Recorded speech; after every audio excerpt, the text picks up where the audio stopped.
누가복음 4장 14절부터 30절까지 한 목소리로 읽겠습니다. 시작. 예수께서 성령의 능력으로 갈릴리에 돌아가시니 그 소문이 사방에 퍼졌고 친히 그 요르단강에서 가르치심에 그 사람에게 칭송을 받으시더라. 예수께서 그 쫓아나신 곳 나사렛에 이르사 안식일을 하신 대로 그 땅에 들어가사 성령을 여부어보시매 선지자 이사야의 글을 그리거늘 책을 이렇게 기록한 대로 찾으시니 곧 주의 성령이 내게 임하셨으니 이는 가난한 자에게 복음을 전하게 하시려고 내게 기름을 부으시고 나를 보내사 포로된 자에게 자유를 눈먼 자에게 다시 보게 함을 전파하며 눌린 자를 자유롭게 하고 주의 은혜의 해를 전파하게 하려 하심이라 하였더라. 책을 덮어 그 맡은 자에게 주시고 앉으시니 회당에 있는 자들이 다 주목하여 보더라. 위에 예수께서 그들에게 말씀하시되 이들이 오늘 너희 귀에 응하였느니라 하시니 그들이 다 그를 전하고 그의 입으로 나오는 바 은혜로운 말을 놀랍게 여겨 이르되 이 사람이 요셉의 아들이 아니냐. 예수께서 그들에게 이르시되 너희가 반드시 의사야 너가 자신을 고치라 하는 속담을 인용하여 내게 말하기를 우리가 들은 바 가버나움에 행한 일을 내 고향 여기서도 행하리라 하라. 또 이르시되 내가 진실로 너희에게 이르노니 선지자가 고향에서 환영을 받는 자가 없느니라. 내가 참으로 너희에게 이르노니 엘리야가 시대에 하늘이 3년 6개월간 만지어 온 땅에 큰 공명이 들었을 때 이스라엘에 많은 가구가 있었을 때 엘리야가 그 한 사람에게도 힘을 받지 않고 오직 기도성경에 있는 사렙다의 가구에게 힘이었으며 또 선지자 엘리사 때에 이스라엘에 많은 나병 환자가 있었으되 그 중에 한 사람도 깨끗함을 얻지 못하고 오직 수리아 사람 나만 뿐이었느니라. 회당에 있는 자들이 이것을 듣고 다 크게 화가 나서 일어나 동네 밖으로 쫓아내어 그 동네가 건설된 산 낭떠러지까지 끌고 가서 밀쳐 떨어뜨리고자 하되 예수께서 그들 가운데서 지나서 가시니라. 아멘. 오늘 본문이 좀 길죠. 길어도 이렇게 봐야 이제 원래의 본래에 전하고자 하는 말씀이 보이겠더라고요. 그래서 이제 잡았는데 실제로는 한 절반 정도 하고 다음 주에 더 해야 될 것 같아요. 한 가지 그 안내를 해드리면은 수요 모임을 다음 주부터는 낮반이 신설됐어요. 낮에 11시, 저녁에도 그대로 하고 낮에는 이제 11시 합니다. 그래서 낮에 이제 오고 싶은 분들이 좀 있었어요. 그래서 저녁에는 또 이제 직장 때문에 저녁밖에는 또 안 되시는 분들이 있고 그래서 나눠서 하는 겁니다. 그래서 오시면 이제 말씀 나누고 또 식사도 하고 이렇게 시간 지내면서 우리는 이제 시작하는 시간은 있는데 끝나는 시간이 없는 게 특색이에요. 충분히 나누고 이야기 나누고 그러고 가면 되죠. 자, 오늘 본문 말씀을 집중해서 보시겠습니다. 예수님의 그 이제 섬기심을 여기서 시작하는 거예요. 그래서 이제 제목을 섬김의 시작 이렇게 이제 잡았습니다. 근데 사실은 예수님은 이 땅에 오시는 것 자체가 섬김이었어요. 그렇죠? 하나님이 사람의 몸을 입는 게 그게 보통 일입니까? 그게 섬기심이죠, 그게. 그래서 그분은 내가 섬김을 받으러 온 것이 아니라 섬기러 왔다. 그리고 목숨까지 대속물로 주려고 왔다. 이렇게 말씀을 하셨단 말이에요. 그래서 주님은 태어나면서부터 다 섬김이에요. 십자가에서 죽으시고 부활하셔서 하늘로 올라가시는 거 다 섬김이시고 또 성령으로 우리 안에 오시는 거 다 섬김이에요. 그분의 섬김.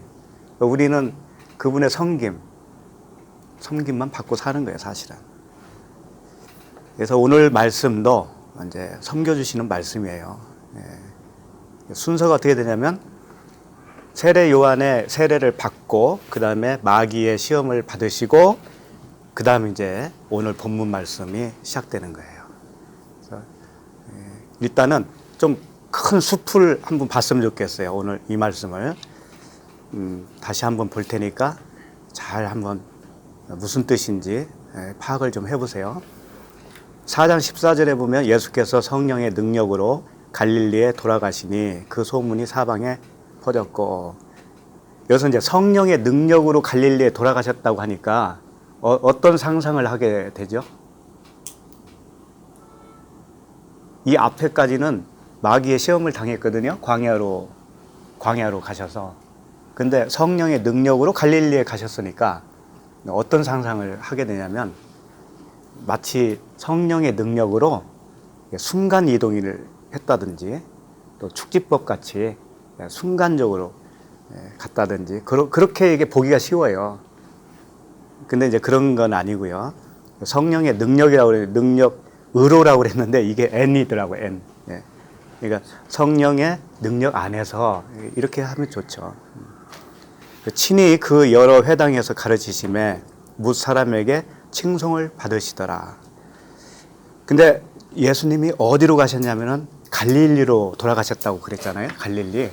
갈릴리는 예수님이 태어난 곳이잖아요. 갈릴리의 나사렛 동네에서 태어나셨잖아요. 아니, 태어난 게 아니고 거기서 자랐죠.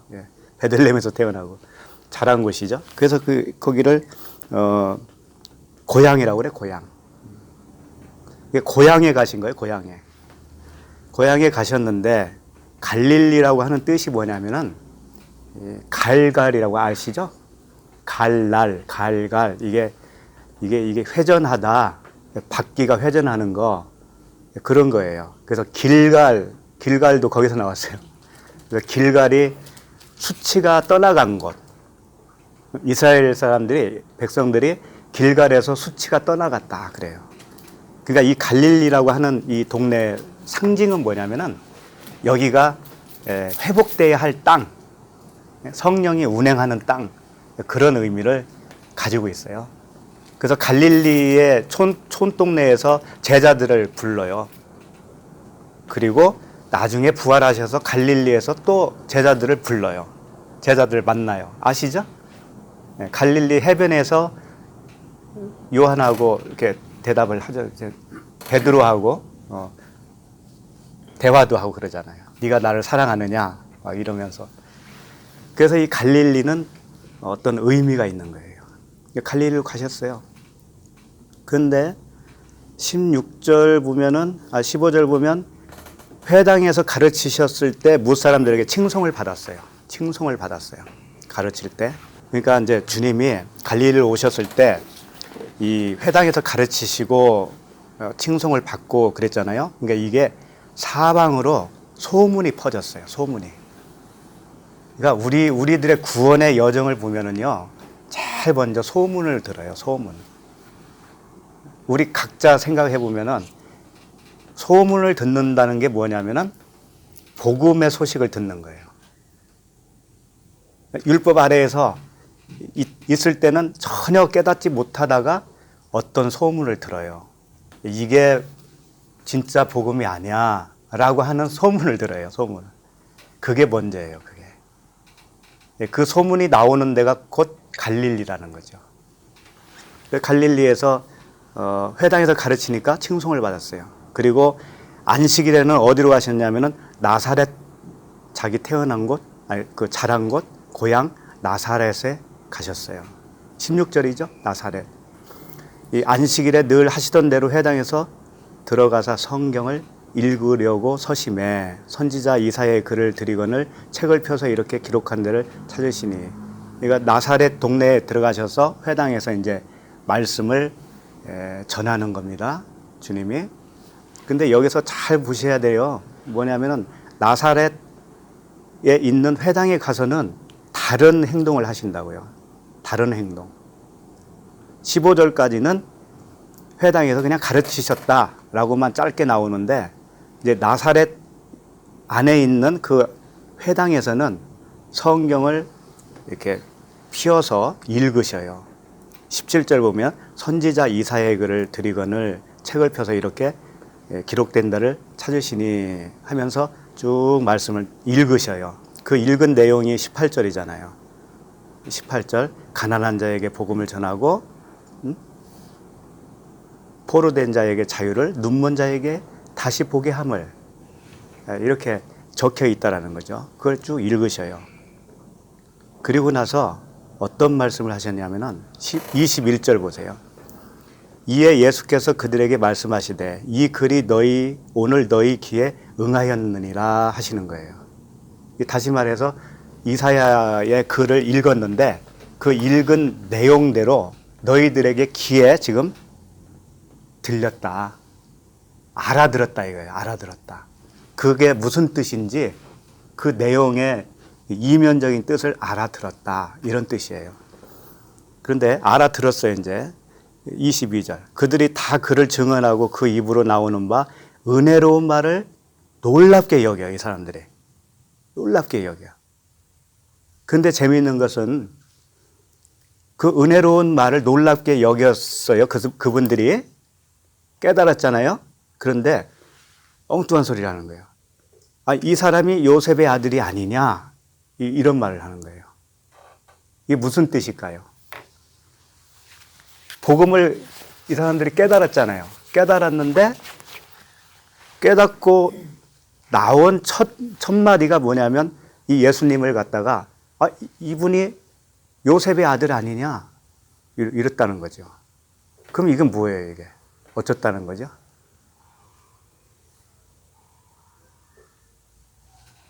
네. 의문이. 자, 그 다음에 요셉의 아들이 아니냐라고 하니까는 그 다음 절에서 예수님이 뭐라고 대답하시냐면은 그들에게 이르시되 너희가 반드시 의사야, 이게 이제 속담입니다. 의사야 너 자신을 고치라 하는 속담을 인용하여 내게 말하기를 우리가 들은 바 가버나움에서 행한 일을 내 고향에서도 행하라 하리라, 이런 말씀하셨어요. 이건 또 무슨 뜻일까요?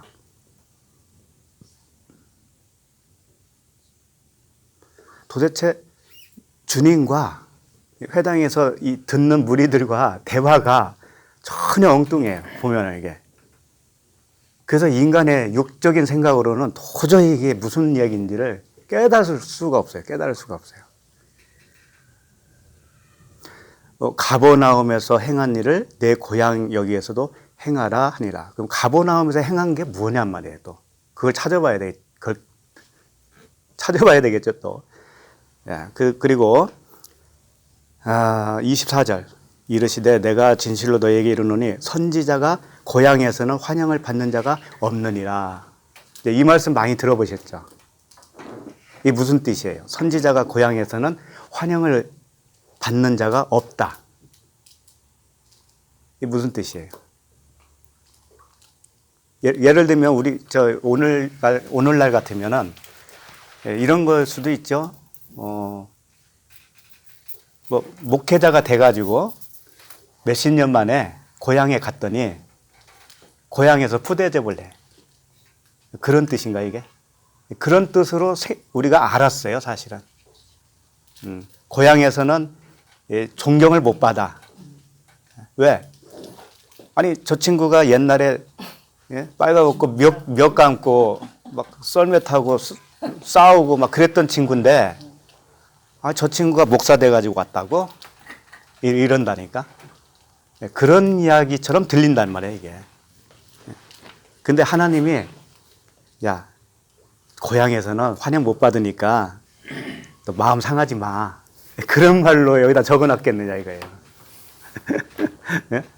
그런 말로 적어 놨겠느냐, 이거예요. 근데 우리는 다 그게 그런 말인 줄 알았어, 사실은. 그래서 이제 가정에서 말이에요. 집안에서 열심히 교회 다니고 봉사하고 하니까는 푸대접 받는 그런 자녀들이 있잖아요. 부모들한테 쟤는 교회에 미쳤다라든가. 그래서 이게 고향에서는 푸대접 받는 거다, 이게. 그러면서 꾹꾹 참았잖아요.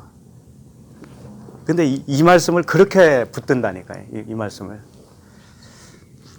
그래서 우리가 그만큼 이 육신의 눈이 감겼다라는 거예요. 감겼다. 그러니까 십자가에서 죽는다는 것은 바로 요 눈이 죽는 것을 말하는 거예요. 육신의 눈이 죽어야 영적인 눈이 뜨여서 이 말씀의 의미를 알게 된다 이거예요. 그래서 십자가가 필요한 거예요. 자, 그 다음에 25절 보면 내가 참으로 너희에게 이르노니 엘리야 시대에, 자, 이게 무슨 말이냐면은 고향에서 환영을 못 받는다는 이야기가 뭐냐? 예? 선지자가 고향에서 환영을 못 받는 자가 뭐냐라고 부연 설명을 하는 거예요. 그러면서 엘리야 이야기를 하고 엘리사 이야기를 하는 거예요. 25절 내가 참으로 너희에게 이르노니 엘리야 시대에 하늘이 3년 6개월간 닫히어 온 땅에 큰 흉년이 들었을 때에 이스라엘에 많은 과부가 있었으되, 3년 6개월 동안 큰 흉년이 들었을 때 이스라엘에 많은 과부가 생겼는데 엘리야가 그중 한 사람에게도 보내심을 받지 않고 오직 시돈 땅에 있는 사렙다의 한 과부에게 뿐이었으며, 그러니까 자기 고향이에요. 예루살렘. 예루살렘에 자기 고향에, 고향에서 선지자가 환영을 못 받는다는 것을 어떻게 지금 설명하고 있냐면, 엘리야가 자기 이스라엘 백성에게는 돌보지 않고 저 이방 여인 사렙다 과부에게만 찾아갔다. 복음을 그렇게 그 과부에게 들려줬다. 이런 얘기예요. 그랬고, 그 다음에 27절에 보면 선지자 엘리사 때에 이스라엘에 많은 나병 환자가 있었으되 그 중에 한 사람도 깨끗함을 얻지 못하고 오직 수리아 사람 나아만 뿐이었다. 이것도 이방인 나아만만 그 문둥병을 치료를 받았다. 근데 고향에 있는 이스라엘 사람들은 하나도 그걸 못 받았다. 그런 얘기예요, 이게. 지금 그렇게 표현을 하고 있는 겁니다. 그렇게 이야기를 하니까는 28절에 회당에 있는 자들이 이것을 듣고 다 크게 화가 났어요. 화가 나서 일어나 동네 밖으로 쫓아내어 그 동네가 건설된 산 낭떠러지까지 끌고 가서 밀쳐 떨어뜨리고자 하되, 예수님을 낭떠러지에서 이제 떨어뜨려서 죽이려고 한 거잖아요. 그렇게 했는데 예수님은 떨어졌어요, 안 떨어졌어요? 안 떨어지고 30절에 보면 예수께서 그들 가운데로 지나서 가시니라. 아주 이거 초자연적인 현상처럼 보이잖아요. 그들 가운데로 싹 이렇게 지나가는 거예요. 이게 무슨 소설 같지 않아요? 이거? 무슨 말인지도 모르겠고. 그러니까 여기서 핵심이 뭐냐면 엘리야와 엘리사의 관계를 핵심으로 보면 될 것 같고, 그 선지자가 고향에서 환영을 못 받는다는 뜻이 뭐냐, 요걸 알면 돼요. 그래서 이제 1절부터 다시 가야 됩니다. 이거 아시려면은 1절부터 다시 해야 돼. 그래서 이제 큰 숲은 봤으니까 이제 나무 이렇게 만져가면서 나무가 어떻게 생겼는가 이렇게 한번 봐야 돼요. 자, 지금까지 이 전체 내용에서 어떻게 감이 잡히나요? 지사님, 문지사님. 무슨 얘기 같아 이게?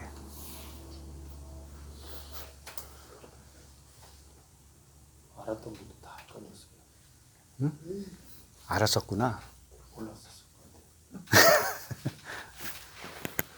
우리 형제님은 무슨 얘기게? 이건 문자대로 그냥.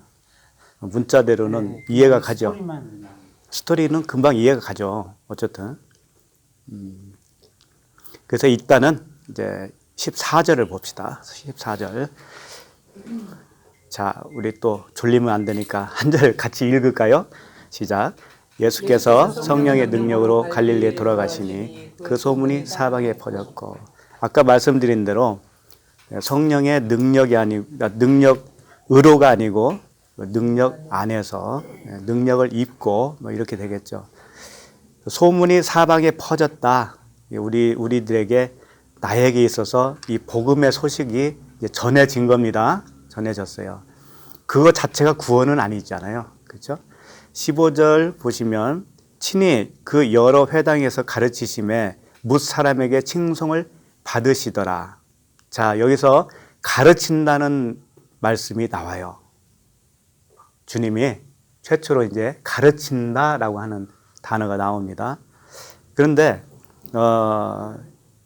이런 말씀을 주님이 하신 적이 있어요.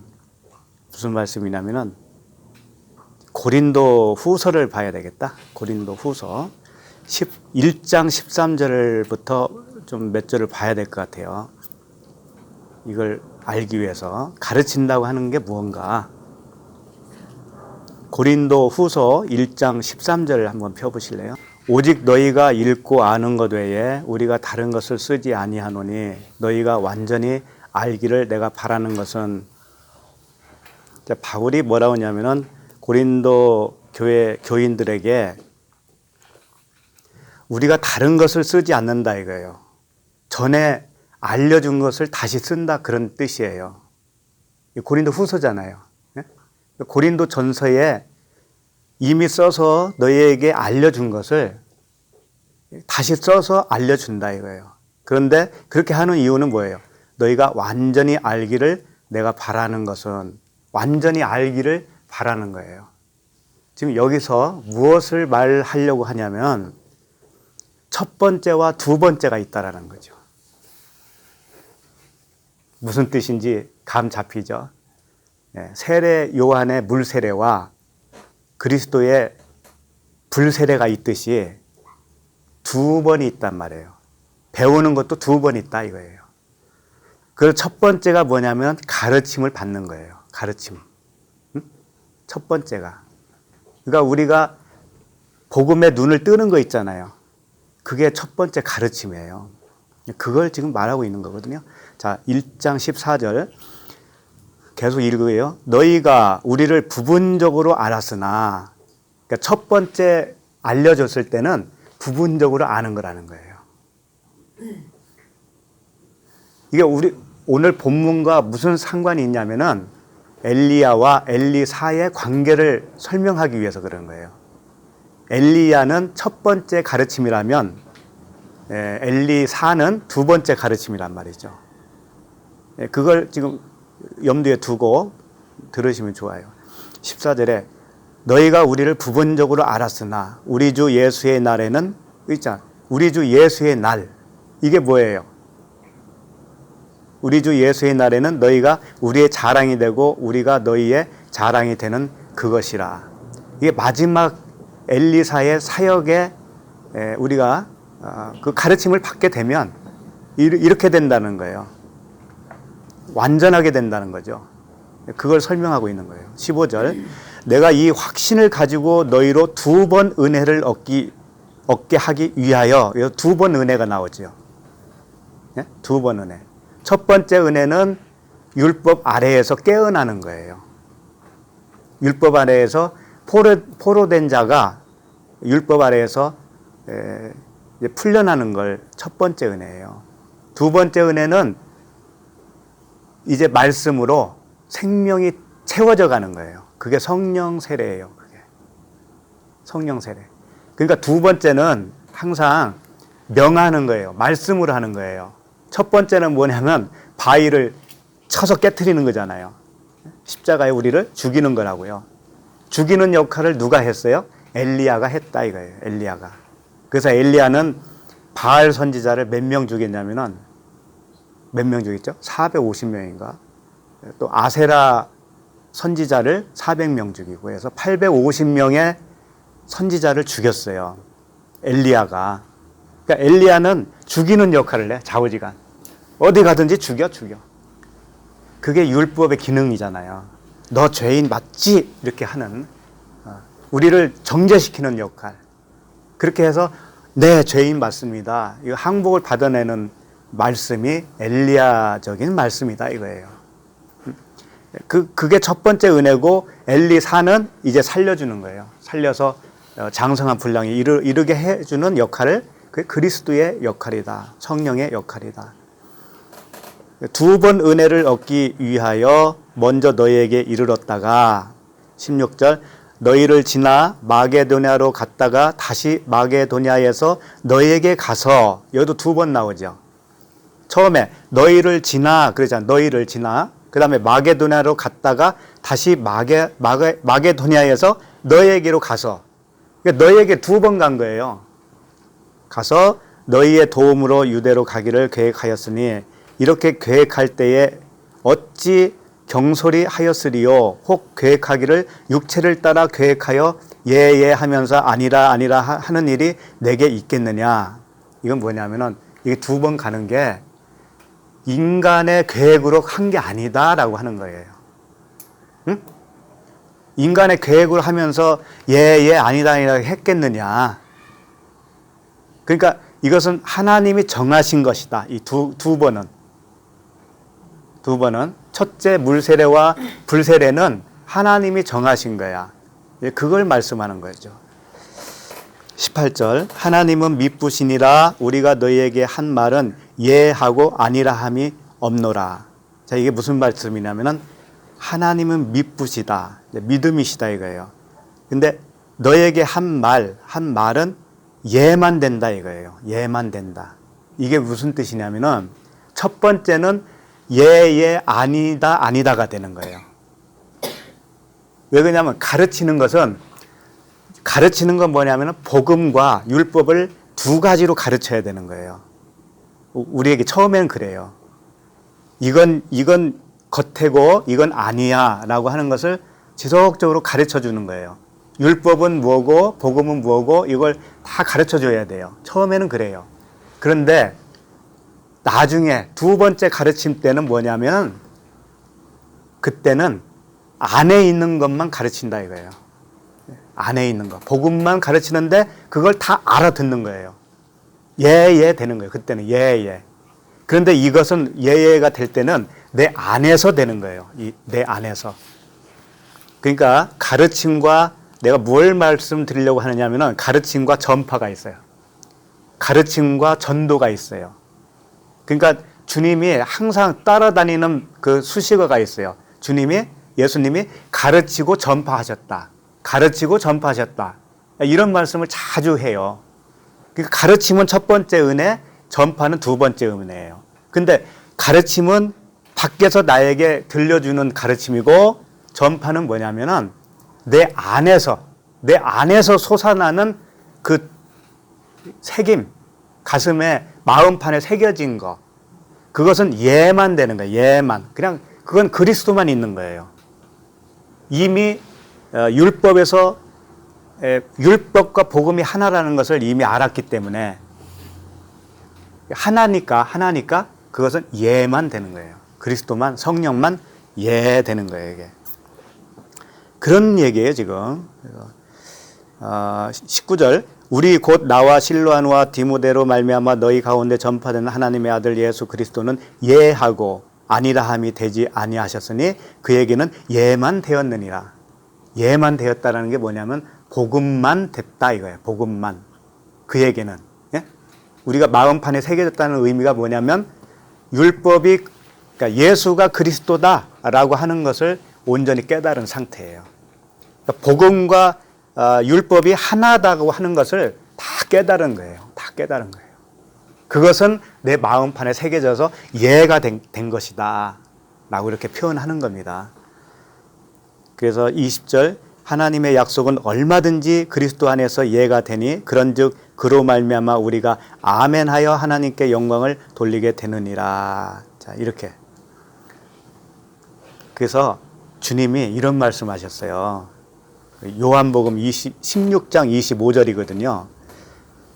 요한복음 16장 25절에 똑같은 말씀을 다르게 표현하는 거예요. 뭐라고 하시냐면 이것을 비유로 너희에게 일렀거니와 처음에는 비유로 했다라는 거예요. 처음에는 때가 이르면 다시는 비유로 너희에게 이르지 않고 아버지에 대한 것을 밝히 이르리라. 그러니까 첫 번째 은혜는 비유로 설명하는 거예요. 가르침이에요. 가르침. 그 다음에 두 번째는 비유로 안 한다는 거예요. 이제는 그때는. 왜? 비유로 말씀하신 것을 다 깨달았으니까. 다 깨달았으니까 더 이상 그게 비유가 아니잖아요. 이제는. 그렇죠? 그 말씀이에요. 그래서 항상 첫 번째가 있고 두 번째가 있다라고 하는 것을 지속적으로 말씀하신 겁니다. 그리고 또 한 가지 우리가 조금 오해하는 게 있어요. 오해하는 말씀이 있는데 요한 1서 2장 27절이에요. 한번 읽어볼까요? 너희는 주께 받은 바 기름 부음이 너희 안에 거하나니 아무도 너희를 가르칠 필요가 없고 오직 그의 기름 부음이 모든 것을 너희에게 가르치며 또 참되고 거짓이 없으니 너희를 가르치신 그대로 주 안에 거하라. 이게 뭐냐면 너희를 가르칠 필요가 없다라는 말이 있죠. 그러니까 그 전에는 가르침을 받았다는 얘기잖아요. 그렇죠? 가르침을 받았다가 기름 부음이 모든 것을 너에게 가르치기 때문에 누구에게 가르침을 받을 필요가 없다라고 이렇게 말씀을 했습니다. 그러면 이렇게 생각하기가 쉬워요. 아, 우리가 진리를 깨달을 때까지는 설교 말씀도 듣고 성경도 열심히 읽다가 이제 다 깨달으면은 뭐 들을 필요도 없고 읽을 필요도 없구나. 왜? 기름 부음이 내 안에 기름 부음이 자동적으로 가르쳐 주니까 이렇게 생각하기 쉽다 이거예요. 근데 아까도 말씀드렸지만 처음에 비유로 말씀하시고 그 다음에 비유로는 말씀 안 하신다고 하는 의미가 뭐예요? 비유로 했던 그 가르침을 받고 이제 비유의 말씀이 무엇인가를 다 깨달았다는 얘기잖아요. 그런데 비유가 또 다른 비유가 와요. 그 사람에게. 또 다른 비유의 말씀이 오면 어떻게 하냐면은 깨달을 수 있는 능력이 있어요. 그때부터는. 그래서 남한테 가르침을 받을 필요가 없다는 얘기인데 이것을 오해하면 어떻게 되냐면 아무한테도 가르침을 받을 필요도 없고 더 이상 들을 필요도 없고 나는 다 완전하게 이제 끝났어. 완성품이야 이제. 그리고 할렐루야. 그러고 이제 울룰랄라 이제 돌아다니는 거예요. 나는 완성이 됐으니까. 그런 분 많습니다. 의외로 많아요. 근데 여기는 뭐냐면은 처음에 가르침을 받았을 때는 율법과 복음이 둘로 나눠서 가르침을 받았다가 그 다음부터는 하나가 되어서 이제 그 의미를 깨닫단 말이에요. 그럼 그때부터는 가르침을 받을 때 내 안에서 하나로 모아진다 이거예요. 하나로. 율법과 복음이 이렇게 가르침을 받을 때 내 안에서 즉각 그 뜻이 무엇인지를 그냥 내 안에서 풀어지는 거예요. 즉각. 그 말씀을 하고 있는 거예요, 이게. 그 말씀. 그래서, 참 오해들을 합니다, 이걸. 더 가르침을 받을 필요가 없고, 너희를 가르치는 자는 너희 안에 있는 기름 부음이 할 거니까, 그냥 너 혼자 살아. 이렇게 생각하는 사람들이 의외로 많다 이거죠. 근데 그렇게 계속 오래 가잖아요.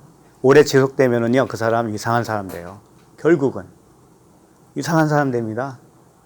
그런 사람 내가 봤어요. 그래서 말씀은 항상, 혼자 묵상을 하더라도 말씀을 하고 또 말씀 전하는 사람의 말씀을 계속 지속적으로 들어야 되는 거예요. 그래야. 들을 때 과거처럼 이게 무슨 뜻이지 하면서 잘 모르는 상태가 아니라 내 안에서 즉각 풀어지는 것을 경험하는 거예요. 그러면서 기쁨이 넘치는 거예요. 그러라고 성경 말씀을 주신 거잖아요. 자, 이제 좀 길어졌는데 16절로 가겠습니다. 누가복음 4장 16절. 예수께서 그 자라나신 곳 나사렛에 이르사 안식일에 늘 하시던 대로 회당에 들어가사 성경을 읽으려고 서심해. 자, 여기서 이제 나사렛이라고 하는 동네에 갔습니다. 그 회당에서 성경을 읽으려고 서셨다라고 되어 있어요. 서셨다고 그랬는데 또 몇 절 내려가면은 앉으셨다라는 말이 나옵니다. 몇 절이죠? 20절. 20절 보면 책을 덮어 그 맡은 자에게 주시고 앉으시니 그러죠. 책 펴실 때는 서셨다라는 것이고 책을 덮었을 때는 앉으셨다라는 거예요. 그러면 이게 무슨 차이가 있겠어요? 그래서 주님이 하는 이 행동 하나하나 있잖아요. 이 하나하나가 진리를 말씀하고 있어요. 그분이 일어선 것도 진리고 앉은 것도 진리예요. 그리고 책 펴시는 것도 진리고 덮는 것도 진리예요. 거기에 다 주님이 하시고 싶은 말씀이 거기에 다 들어있어요. 그래서 이걸 그냥 지나가면 안 돼요, 우리가. 자, 성경을 읽으려고 서셨다라는 건 뭐냐면은 서셨다라고 하면 항상 수종든다라고 생각하시면 돼요. 섬기는 자. 섬기는 자가 앉아서 섬기지는 않잖아요. 그렇죠? 서셨을 때는 섬기는 거예요. 그래서 이제 그런 그 섬긴다는 말, 수종든다는 말씀들이 참 많이 나오는데 대표적으로 이 누가복음 지금 4장이니까 39절을 보시면 예수께서 가까이 서서 열병을 꾸짖으신데 병이 떠나고 여자가 곧 일어나 그들에게 수종드니라. 이 수종들 때 뭐라고 그래요? 곧 일어나 그러잖아요. 일어나. 네, 일어나서 수종을 드는 거예요. 그러니까 예수님이 서셨다고 하는 것은 수종드는 건데 섬기는 겁니다. 섬기는 모습이에요. 자, 책을 펴서 서셨어요. 17절.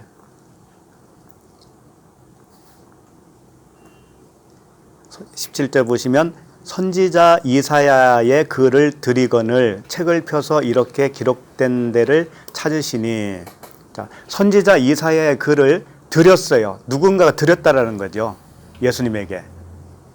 그런데 여기서 누가 드렸다는 말은 여기 생략되어 있지만은 20절 보시면 책을 덮어 그 맡은 자에게 주시고 그랬죠. 책 맡은 자가 있다라는 거예요. 예수님 옆에. 그러니까 그 맡은 자가 예수님에게 이 책을 드렸어요. 드릴 때도 그 맡은 자가 드린 거예요. 맡은 자가 드렸어요. 그 책을 받아 들고 어디를 폈느냐? 기록된 데를 이사야의 글을 폈다. 이사야에 폈다. 그런데 여기서도 이런 말씀이 있어요. 이 폈다라는 의미를 우리가 일단은 생각을 해보세요. 책을 피고 읽었어요. 근데 그게 섬겼다라는 의미라고 그랬잖아요. 예? 책을 펴서 읽었어. 그건 뭐냐면은 모세에게 시내산에서 하나님이 율법을 주시고 백성들에게 읽는 거예요. 읽는 모습과 흡사한 거라고요. 그러니까 뭐예요? 율법의 말씀을 반포한 거예요. 백성들에게 반포했어요. 그 듣는 사람들은 어떻게 되느냐? 그 율법에 갇히는 거예요. 그 순간부터. 응? 그러니까 지금 갈릴리에 오셔가지고 나사렛 동네에 와서 누구를 구원하려고 하냐면은 나사렛 동네에 있는 그 고향 친구들, 고향에 살고 있는 사람들을 구원할 목적이잖아요. 그런데 그들에게 무엇을 먼저 해야 되느냐 하면은 율법에 갇혀야 된다고, 그 사람들이. 그러니까 그 일을 어떻게 표현한 거냐면 책을 펴서 읽은 거예요. 읽은 거. 그러면 읽으면 그들이 그걸 문자적으로 들을 거 아니에요, 처음에. 그러면 그게 율법에 갇힌 거예요. 갇혀놓고 거기서 풀어주는 거예요. 그 풀어주는 말씀들이 이 뒤에 나오는 거란 말이에요. 그러니까 이게 출애굽 여정과 굉장히 흡사한 겁니다, 이게. 출애굽 여정과 비슷해요. 그래서 17절 선지자 이사야의 글을 드리거늘 책을 펴서 이렇게 기록한 데를 찾으시니 이것은 모세가 율법을 반포한 것과 같은 거예요. 그래서 갈라디아서 3장 19절에서는 이것을 어떻게 말씀을 했냐면 그런즉 율법은 무엇이냐 범법함으로 더하여진 것이라. 범법함으로 더하여진 것이라. 천사들을 통하여 한 중보자의 손으로 베푸신 것인데 약속하신 자손이 오시기까지 있을 것이라. 이게 무슨 뜻이냐면은 모세를 통해서 율법을 주셨는데 예수 그리스도가 올 때까지는 이 율법에 갇히게 될 거야, 그런 뜻이에요. 그럼 우리들도 그 율법에 예외 없이 갇힙니다. 처음에는 갇히는데 그럼 그리스도가 내 안에 올 때까지 갇힌다는 얘기죠. 네. 그래서 그걸 믿음의 계시가 올 때까지, 네? 믿음의 계시될 믿음이 올 때까지 너희들이 율법 아래 갇혀 있는 거야. 그렇게 말씀하시는 거예요. 지금 그것을 이 순간에 하신 거예요. 하신 겁니다. 그 다음에 이제 18절을 보세요. 18절. 이사야의 글을 이제 내용을 읽으신 거예요. 뭐라고 읽으셨냐면 주의 성령이 내게 임하셨으니 이는 가난한 자에게 복음을 전하게 하시려고 내게 기름을 부으시고 나를 보내사 포로된 자에게 자유를 눈먼 자에게 다시 보게 함을 전파하며 눌린 자를 자유롭게 하고. 주의 성령이 내게 임하셨다라는 것이 예수님이시잖아요. 예수 그리스도. 근데 그분이 가난한 자에게 복음을 전한다는 거예요. 그러면 이 말씀을 읽은 이 백성들은 어떤 가난한 자에게 복음을 준다고 생각을 했겠어요? 가난한 자가 누구라고 생각했겠어요? 진짜 가난한 자잖아요. 진짜. 진짜 가난한 자, 못 사는 자. 그렇게 생각했을 거란 말이에요. 그리고 못 보는 자, 포로된 자, 못 보는 자, 뭐 이런 사람들도 그냥 물리적이고 정말 맹인들, 가난한 자, 또 포로돼서 종된 자들, 이런 자들을 풀어주는 사람이 누구냐? 메시아다 이렇게 생각할 거 아니에요. 그렇죠? 이렇게 율법으로 다 가둬놓는다 이거예요. 그런데 이 이면적인 내용은 우리가 이미 알고 있어요. 우리는 그게 그런 뜻이 아니다라는 거 이미 알고 있죠. 가난한 자도 그런 가난한 자가 아니고 뭐예요? 푸토코스의 그 가난함이잖아요. 절대적인 가난함. 그 말씀이 없어서 가난해진 거. 그 생명만을 원하고 있는 그 상태. 그런 사람들이 가난한 자란 말이에요. 그 가난한 자에게 복음을 전하게 하는 것이고, 또 포로된 자에게 자유를 준다고 했을 때는 이 포로가 뭐예요? 율법 아래 갇힌 자들이잖아요. 그렇게 우리는 생각을 하지만, 우리는 열려서 이미 알고 있지만 그들은 그렇게 알지를 못했단 말이에요. 처음에는. 그리고 눈먼 자에게 다시 보게 한다고 하는 것도 뭐예요? 영적인 눈을 떠주시겠다, 뜨게 해주시겠다, 그런 말씀이 아닙니까? 그래서 이것도 그 육신의 세 가지 구조가 여기 딱 나오는 거예요. 복음, 가난한 자가 뭐냐? 포로된 자, 첫 번째, 포로된 자. 이게 뭐예요? 육신의 정욕이에요. 그 다음에 눈먼 자 뭐예요? 안목의 정욕이죠. 그 다음에 뭐예요? 다시 보게 함을, 그 다음에 눌린 자 나오잖아요. 눌린 자. 이 눌린 자가 이생의 자랑으로 있는 사람이에요. 그렇게 누가 그렇게 하신다? 성령이. 성령이 임하시면 그렇게 하신다. 성령의 세 가지 그 책망을 여기서 또 똑같이 말씀을 하신 거예요. 그런데 이들이 그걸 알아먹어요? 못 알아먹어요? 못 알아먹죠. 처음에는 못 알아먹어요. 그래서 19절, 주의 은혜의 해를 전파하게 하려 하심이라 하였더라.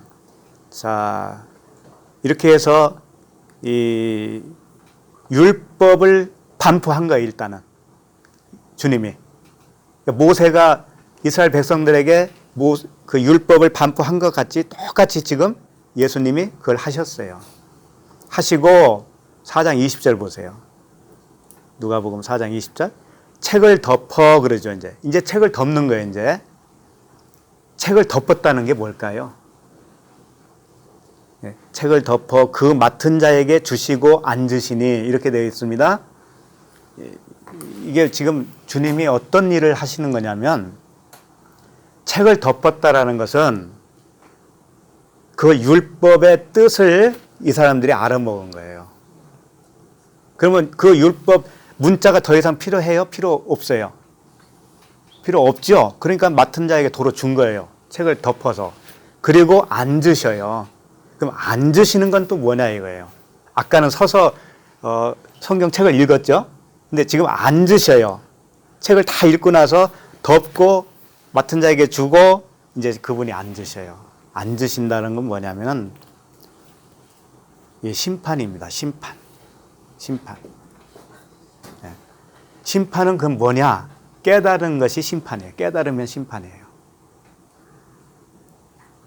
율법에 있는 그 내용이 복음이다라고 하는 것을 깨닫는 순간 내가 심판받은 거예요. 그리고 율법도 심판받은 거예요. 그런 거 아니에요? 이제 율법의 내용이 이렇게 건너왔으니까 율법이 심판받은 거잖아요. 그래서 율법과 복음이 하나가 되어버렸어요. 율법의 완성이 됐다 이거예요. 율법의 완성. 네? 그 심판을 주님이 마태복음에서는 산상수훈을 들어서 하신 거예요. 산상수훈에 산에 오르사 앉으셨다고 돼 있어요. 거기도 앉으셨다. 앉으셔서 심판의 말씀을, 그러니까 눈을 열어주는 말씀을 주는 것이 뭐냐면 엘리야가 하는 일이에요. 엘리야가. 첫 번째 은혜. 그 율법이 그리스도라고 하는 것을 가르쳐 주는 말씀. 그래서 그 말씀 듣고 깨달아지면 내가 죽은 거라고요. 내 생각이 죽은 거예요, 그게. 그리고 율법도 죽은 거예요. 완성된 거예요. 율법도 완성. 한 가지 예로 이게 잘 이해가 안 가시는 것 같은데 한 가지 예를 들을게요. 율법의 대명사 10계명 있죠. 네? 우리 자매님 지금 이해가 가셔요? 10계명 중에 이제 전에도 한번 말씀드렸지만 다시 말씀드릴게요. 그 살인하지 마, 간음하지 마 이런 것들이 있잖아요. 그럼 살인하지 마라고 했을 때 이스라엘 백성들이 어떻게 생각했냐면 처음에는 살인하면 안 되지라고 생각했어요. 그리고 살인하면 죄이기 때문에 살인을 절대 안 한 거죠. 그래서 살인을 안 하고 살으면 자기가 율법을 잘 지켰기 때문에 자기는 죄인이 아니다라고 떳떳하게 살았어요. 그리고 그렇게 살기 때문에 그들은 율법을 지켰고 율법에 의해서 의롭다 생각을 한 거예요, 자기들이. 그런데 산상수훈에서 주님이 어떤 말씀을 하셨냐면은 산상수훈이 뭐라고 했어요? 심판한다고 그랬잖아요, 심판. 산상수훈에서 뭐라 했냐면은 이 살인하지 마가 무슨 뜻인 줄 아냐? 그러면서 어떻게 말씀하신 거냐면 너희들이 하나님을 살인하고 있는 거야 라는 것으로 다시 풀어주신 거예요. 그러니까 살인하지 마라고 했을 때 사람을 살인하지 마가 아니고 하나님을 살인하지 마라고 했던 거야. 주님이 이렇게 풀어주셨다고요. 그러면 사람이 하나님을 살인하는 게 뭐냐면 하나님과 떨어져 있으면 살인하는 거예요. 분리되어 있으면. 하나님과 내가 하나가 되어 있어야 살인하지 않는 사람이 될 수가 있는데 누구나 하나님을 본 자도 없고 하나님과 하나가 됐다면 이미 그 내용을 알았을 텐데 그 내용도 몰랐고 그러니까 분리되어 있어요. 하나님과 분리되어 있어요. 그러니까 그것은 내가 하나님을 살인한 거예요. 그러면 살인 안 할 장사가 있나요? 없잖아요. 그러면 율법은 살인하지 마라고 했을 때 하나님을 살인하지 마라는 그런 뜻이었다라는 거예요. 원래가. 이것을 알면은 어떻게 되냐면 그 율법이 어떻게 변하냐면은 이렇게 되는 거예요. 살인하지 말라고 표면적으로는 되어 있는 그 문자가 어떤 뜻으로 변하냐면 너는 살인할 수밖에 없잖아. 그러니까 내가 살인하지 않게 해줄게 라고 하는 약속으로 변하는 거예요. 응? 겉으로 봤을 때는 살인하지 마라고 쓰여 있었는데 알고 보니까 뭐예요? 하나님 자신이 내가 너희들이 나를 살인하지 않는 사람으로 내가 만들어줄게 라는 뜻이었단 말이에요. 그러면 율법이 어떻게 변하는 거예요? 약속으로 변했잖아요. 언약으로 변했잖아요. 그러면 복음이 뭐예요? 복음은 하나님이 해주시는 은혜잖아요. 약속이잖아요. 그러니까 결국은 그 율법, 살인하지 말라고 한 그 율법이 결국은 뭐예요? 복음이잖아요. 내가 해주겠다라고 하는 복음이었잖아요. 그러니까 하나가 됐죠, 하나가. 그러면 율법이 이제 더 이상 있어요, 없어요? 없죠. 그래서 하나가 되는 거예요. 하나가 돼서 얘만 된다 이거예요. 얘만 된다 이거예요. 처음에는 아니요 됐다가 처음에는 나눠져 있기 때문에 아니요 하다가 이게 깨달아져서 하나로 되니까 예만 되는 거예요. 예만. 하나님이 해주겠다. 예. 하나님이 해주겠다. 예. 그렇게 된 거예요. 그러니까 십계명을 보면은 이렇게 된 거죠. 너희들은 그 다른 하나님을 섬기지 마 그랬잖아요. 그러면 복음으로 하면 어떻게 돼요, 그게? 아니, 복음으로 해석을 하면 어떻게 돼요? 다른 신을 섬기지 않게 해줄게. 이 약속이 되잖아요. 그 다음에 우상을 만들지 마 라고 했을 때 우상을 만들지 않게 해줄게 라고 하는 언약이 돼버리잖아요. 우리가 할 수 있는 거 아니니까. 그러니까 결국은 다 그거예요. 부모를 공경하라라고 하는 말씀도 사람 부모를 공경하라는 뜻이 아니고 하나님 부모를 공경하라. 그런데 우리가 어떻게 공경해요? 그러니까 하나님 아버지, 어머니, 예? 하나님 부모를 공경할 수 있게 해줄게 라고 하는 언약이 돼버려요. 그래서 율법과 복음이 하나라는 거예요. 그래서 율법이 나쁘다라고 생각하시면 안 되는 거예요. 율법이 복음이에요. 그냥 깨달은 자에게는. 근데 깨닫지 못한 자에게는 율법은 항상 심판자로 있는 거예요. 그 깨달음이 없는 자에게는 율법은 항상 살아있어요. 깨닫지 못한 자는 자기도 살았기 때문에 자기를 심판할 수 있는 율법도 살아있는 거예요. 항상. 그래서 우리가 죽는다는 의미는 뭐냐면 율법과 복음이 하나라는 것을 깨닫는 순간 내가 죽는 거라니까. 십자가에서 죽는 거예요. 그게 십자가예요. 다른 게 아니고 뭐 자아가 죽느니 그런 표현 쓸 필요가 없는 거예요. 자아가 죽기는 뭘 죽어요? 죽기는 배고프면 밥 먹고 싶은 게 사람인데, 예? 안 그래요? 그래서 항상 심판을 상징으로는 어떻게 말씀하시냐면은 그물에 가득하게 이제 그 물고기를 끌어내요. 그러고 나서 앉아서 항상 그래요. 앉아서 좋은 것은 그릇에 담고 못된 것은 내버리고 이런 표현을 써요. 심판은 앉아서 한다라고 하는 거예요. 앉으면 심판이야, 아버지가. 근데 심판을 당해야, 당하는 말씀이 들어와야 율법과 복음이 하나가 되어버린다니까. 네, 그거예요. 그러니까 율법을 표피적으로 보면 다 우리가 해야 할 것인데 복음으로 깨닫게 되니까 다 하나님이 해주시겠다고 하는 거예요. 그러니까 얼마나 좋아요. 무엇으로 살고 싶어요? 네? 복음으로요? 네. 자, 그래서 그 말씀이 이제 그 말씀이에요. 회당에 있는 자들에게 다 이제 20절 보세요. 20절. 누가복음 4장 20절. 책을 덮었어요. 이제 율법을 복음으로 이렇게 풀어주니까 이제 율법이 더 이상 이제 그 효력이 발생이 없어진 거예요. 네? 없어졌어요. 맡은 자에게 주었어요. 그랬더니 회당에 있는 자들이 다 주목하여 보더라 그러는 거예요. 그러면 한번 보세요. 책을 덮었을 때 왜 주목했다고 표현할까요? 책을 읽을 때 주목해야 되는 거 아닙니까? 그렇죠. 예수님이 서서 책을 펴서 읽을 때 주목을 해야 되는 거잖아요. 그런데 그때는 뭐 하다가 가만히 있다가 책을 덮고 다 끝나니까 주목해서 봤다. 이 뜻이 뭐겠어요? 이제 복음을 깨달았다. 그 말씀이에요. 복음을 깨달은 거예요. 그 의미를 이제 알았단 말이에요. 살인하지 말라고 하는 의미가 살인하지 않게 해주겠구나. 그 약속으로 깨닫게 되었다라는 겁니다. 율법의 완성이죠. 예. 자, 그리고 21절. 이에 예수께서 그들에게 말씀하시되 이 글이 오늘 너희 귀에 응하였느니라 하시니. 그러니까 너희 귀에 응했다라는 건 뭐냐면 너희들이 듣지를 못하다가 이제 깨달았다 이거예요. 깨달은 거예요. 이 사람들이. 주님이 그 하신 말씀에 성령께서 그들을 깨닫게 해주신 거예요. 눈을 열어주신 거예요.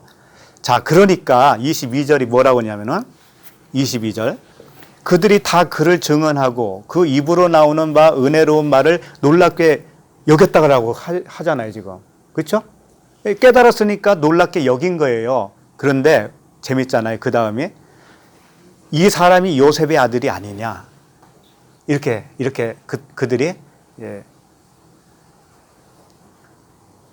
지금 이렇게 우리에게 말해준 이 사람이 그리스도 예수라고 하는 이분이 요셉의 아들이 아니냐라고 말을 했어요. 근데 복음을 깨달은 사람들이 이런 말을 했단 말이에요. 이게 무슨 말일까요, 이게?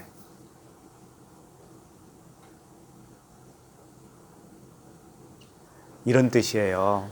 안 믿어도 상관없어요. 이런 뜻이에요. 뭐냐면은 예수님은 어떻게 오신 거예요? 섬기러 오셨죠? 그리고 목숨을 누구를 위해서 주려고 오신 거예요? 구원을 받을 모든 자잖아요. 그럼 이 사람들에게도 해당되는 거예요. 그런데 이 사람들이 복음을 깨닫고 보니까 바로 이 사람이 죽을 자네? 이렇게 된 거지. 복음을 깨달으니까 예수님이 죽어야 돼요? 안 죽어야 돼요? 알고 보니까.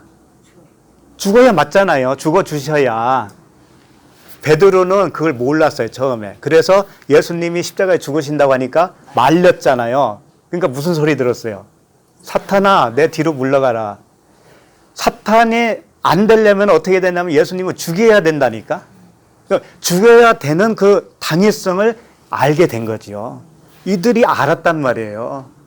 그러니까 이 사람이 요셉의 아들이 아니냐라는 말 속에는 아, 이 사람은 지금 이 모습은 겉사람은 죽어야 할 육신의 혈통이다. 육신의 혈통이다. 라는 것을 깨달은 거예요. 그러니까 깨달은 이 사람들이 어디로 데려가야 되겠어요, 예수님을? 죽여야 되잖아요. 그러니까 낭떠러지로 데려갔다니까. 그러니까 그러니까 복음으로 우리가 깨달았다고 하는 것은 당연히 주님이 죽어 주셔야 된다라는 것을 깨달을 수밖에 없어요. 그래서 내가 죽였구나 이렇게 되는 거예요. 그 주님을 내가 죽였구나. 반드시 그분이 죽으셔야만이 내가 구원이 되는구나 라는 것을 깨달았다니까요. 그거예요. 근데 우리는 이것을 잘못 이해하면은 얘네들이 깨달았다고 하는 애들이 아니구나. 갑자기 뭐 예수 그리스도를 요셉의 아들이 아니냐라고 말하는 거 보니까 얘네들이 바로 또 육적으로 돌아섰네 이렇게 생각한다니까. 그게 아니란 말이에요. 복음을 알았다라고 하는 것은 첫 번째 돌판이 깨져야 된다는 것을 반드시 알았다라는 것과 똑같아요. 예수님은 몸은 첫 번째 돌판이죠. 그 무슨 의미인지 알죠? 첫 번째 돌판, 모세가 돌판을 가지고 왔는데 첫 번째 돌판을 깨버렸잖아요. 몇 개겠어요? 그 표면적인 말씀이 깨져야 이면적인 복음으로 갈 수 있기 때문에 반드시 겉은 한번 깨져야 되는 거 아닙니까? 그러니까 예수님은 육신으로 그것을 해주러 오신 거니까 아, 이 예수님이 죽어주시러 오신 거네. 이렇게 알게 된 거라니까요. 23절 예수께서 그들에게 이르시되 너희가 반드시 의사야 너 자신을 고치라 하는 속담을 인용하여 내게 말하기를 우리가 들은 바 가버나움에서 행한 일을 내 고향 여기서도 행하라 하니라. 자, 이제 조금만 더 하고 마칠게요. 이거 무슨 뜻이냐면은 예수께서 지금 속담을 인용을 해서 그들에게 진리를 전하고 있어요. 그게 뭐냐면은 너희가 반드시 의사야 너 자신을 고치라 하는 속담을 아느냐 이거예요. 이게 무슨 뜻이겠어요? 의사야 너 자신을 고치라. 그러니까 의사가 뭐예요? 예수님 자신을 지금 여기서 표현하고 있을 거 아니에요. 의사. 병든 자를 고치러 오신 의사, 의원 되시는 주님. 그런데 자기가 먼저 고침을 받아야 되지 않느냐 이런 뜻이에요. 그럴 거 아니에요. 의사가 자기가 건강해야 다른 자들을 돌볼 수 있잖아요. 그러니까 의사 너부터 건강해라. 너부터 고침을 받아라. 그런 속담이란 말이죠, 이게. 그런 속담이에요. 그 속담을 인용해서 뭐라고 하고 있냐면은 가버나움에서 행한 일을 내 고향 여기서도 행하라. 이렇게 말을 했어요. 그럼 가버나움에서 행한 것이 뭐고 그 행한 것을 이 고향에서도 행하는 것이 의사 너부터 고치는 거야 라는 말과 같다라는 거죠. 이게 어려워요. 조금 어려워요. 의사야 너부터 고쳐라 라고 하는 의미는 뭐냐면 가버나움에서 행한 일을 이 나사렛이라고 하는 고향에서도 행해야 되는 거 이거라는 것이죠. 그러면 일단은 가버나움이 뭐냐 이거예요. 가버나움. 가버나움은 카팔나움이라고 해요. 카팔나움인데 이 카파르라고 하는 단어에서 왔어요. 카파르와 나움이라고 하는 단어 합성이에요. 그러면 카파르가 뭐냐? 칠하다, 덮다, 막 용서하다 이런 뜻이에요. 그래서 그 노아의 방주를 지을 때 고페르 나무로 지었다고 했고요. 또 역청을 칠했다고 그랬어요. 근데 고페르 나무, 그 다음에 역청이 뭐냐면 코페르예요. 또 역청은 코페르. 그 다음에 칠하라라고 하는 단어가 바로 이 카파르예요. 카파르. 칠하는 거, 역청으로 칠하는 것이 카파르예요. 가버나움은 뭐냐면은 이 칠한다고 하는 카파르라고 하는 단어와 나움이라고 하는 단어가 하나가 됐다고요. 그러면 이게 어떻게 되는 거냐면 위로의 집 이런 뜻이 돼요. 위로의 집. 그러니까 역청으로 덮고 칠하고 하는 것은 성령의 은혜를 말하는 거예요. 하나님의 은혜로 덮고 칠해서 위로를 받았다. 위로를 받았다. 이게 구원받은 자잖아요. 구원받은 자. 성령 받은 자. 그게 가버나움이다 이거예요. 가버나움이다 이거예요.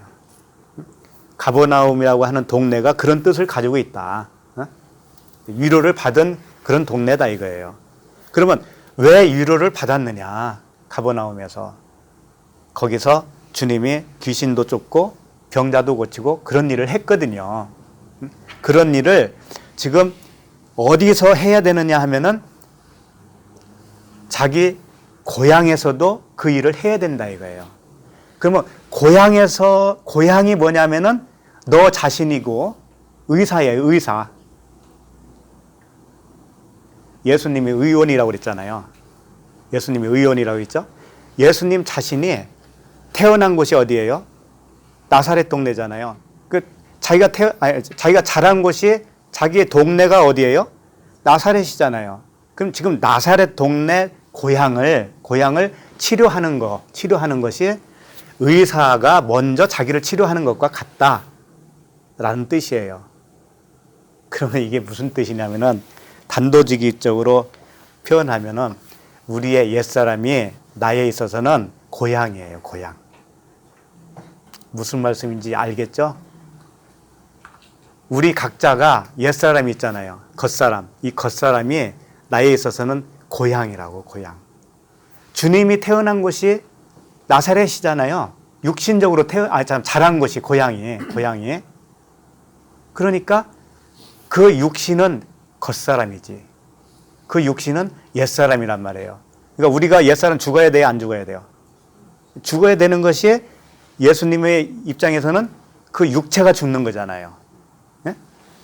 그런데 예수님이 죽는 것을 어떻게 표현을 하고 있냐면 가버나움이 치료되는 것을 표현을 했고 나사렛 동네가 치료받는 것을 예수님이 겉사람이 죽는 것과 똑같이 표현을 해주시는 거예요.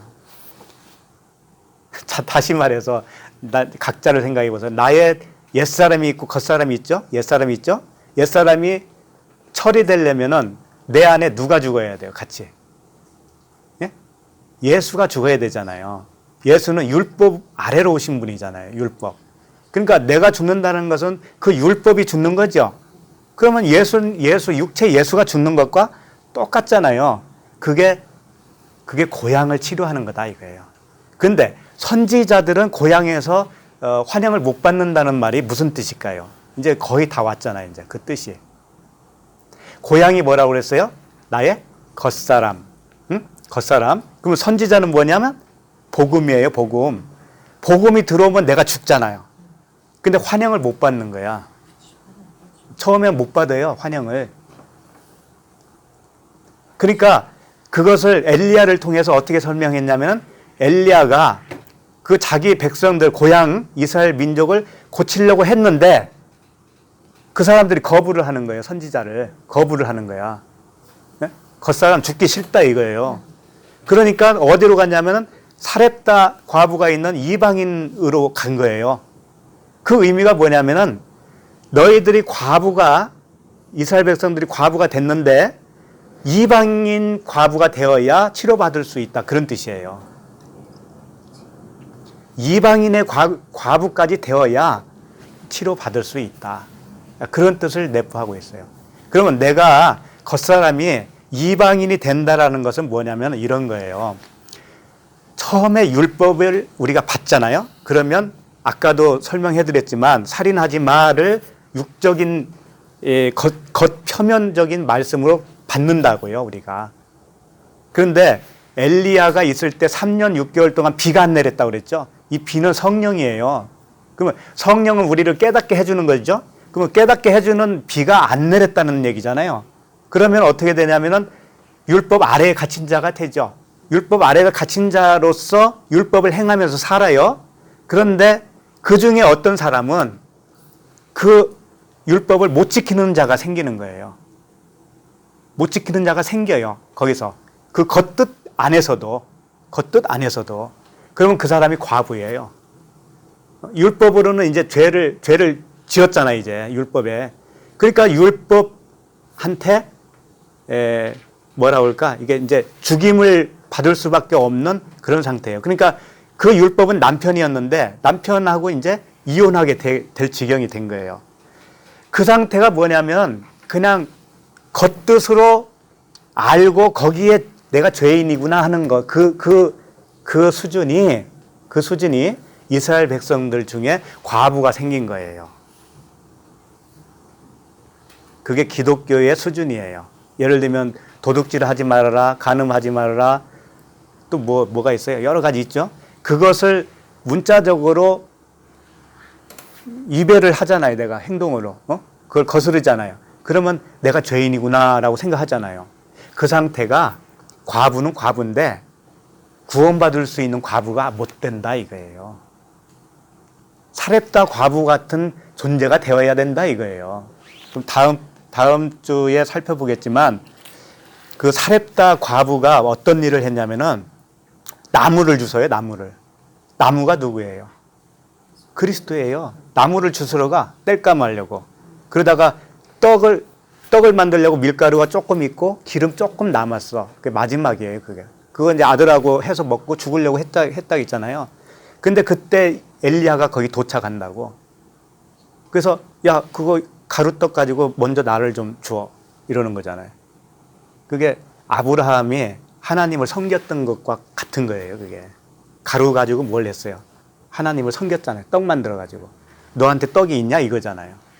그런 스토리예요. 그래서 이 과부가 진짜 과부가 되려면 성령이 있어야 돼요. 성령이 깨닫게 해주면 그 십계명이라는 것이 그런 의미가 아니었구나. 하나님을 살인하지 말라는 뜻이었구나. 하나님을 간음하지 말라는 뜻이었구나.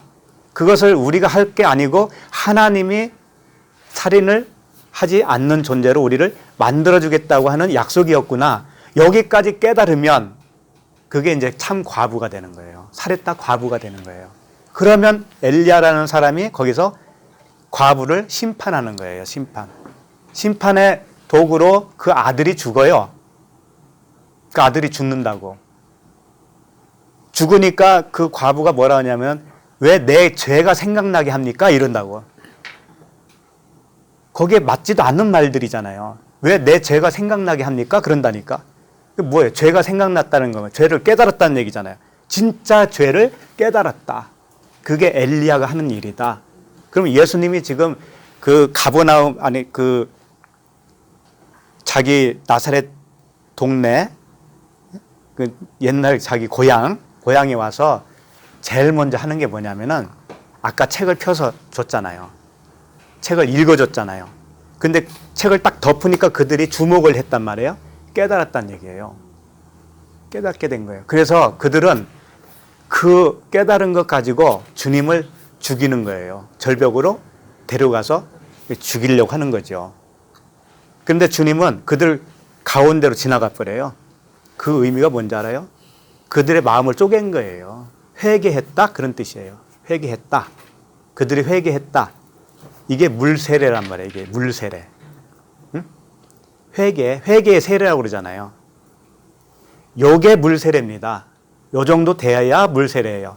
그러니까 율법의 그 본 의미를 깨닫지 못하면 물세례도 못 받은 거예요. 예? 그러니까 애굽에 그냥 있는 거예요. 그 상태가.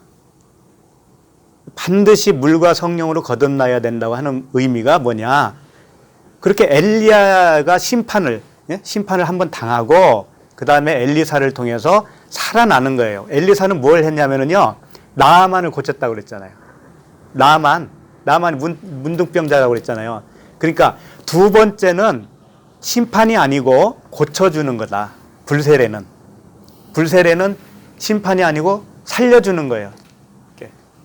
우리를 성장시켜주고 점점 더 그 깊이를 깨닫게 해주는 역할을 하는 거예요. 그것은 우리가 살아있는 동안에 계속해서 일어나는 일이에요. 그것은 하루 이틀 하고 멈추는 게 아니고, 그래서 우리가 평생에 듣던 말씀 또 듣는 겁니다. 그래서 이제 여기까지 하고 좀 남은 부분들은 다음 주에 하기로 하겠습니다. 기도하겠습니다.